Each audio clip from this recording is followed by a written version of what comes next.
অকপ লৈ বিজেপি চৰকাৰে যিখিনি সিদ্ধান্ত ল'লে এয়া সংবিধান বিৰোধী। বিজেপিৰ প্ৰতিশ্ৰুতি ৰক্ষা কৰিব পৰা নাই। মই এই মুহূৰ্তত পঞ্চায়ত নিৰ্বাচনলৈ ব্যস্ত হৈ আছোঁ। যোৱাকালি এপেচ বেংকৰ দুৰ্নীতিৰ বিৰুদ্ধে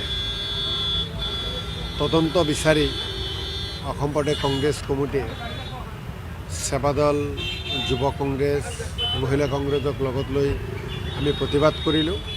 গতিকে মই এইবিলাক কামতহে ব্যস্ত, বাকী কথাবিলাকত মোৰ হাতত কোনো তথ্যও নাই বা মই খবৰো ৰখা নাই। কংগ্ৰেছৰ বিভিন্ন প্ৰান্তত কিন্তু পঞ্চায়তৰ কেণ্ডিডেট ওলোৱা নাই। নাই, নিশ্চিতভাৱে 100% কেণ্ডিডেট ওলাব আৰু কংগ্ৰেছ দলে পঞ্চায়ত নিৰ্বাচন সকলো নেতা কৰ্মীৰ পূৰ্ণ সহযোগিতাত ৰাইজৰ আশীৰ্বাদেৰে আমি নিৰ্বাচনী যুঁজ দিম। কেনে হ'ব বুলি ভাবিছে ফলাফল? ভাল হ'ব। চাওক, ৰাইজে বিজেপিক কিয় ভোট দিছিল? মূল্যবৃদ্ধি ৰোধ কৰাৰ কাৰণে। ৰাইজে বিজেপিক কিয় ভোট দিছিল? সংস্থাপন, নিবনুৱা যুৱক যুৱতীসকলে যাতে সংস্থাপন পায় তাৰ কাৰণে। এতিয়া আপুনি মূল্য না ৰোধ কৰিব পাৰিলে না নিবনুৱা যুৱক যুৱতীক সংস্থাপন দিব পাৰিলে। কৃষকৰ আয় দুগুণ কৰাৰ কথা কৈছিল, দুগুণটো দূৰৰ কথা, কৃষকৰ অৱস্থা আগতকৈ বেয়াহে হৈছে।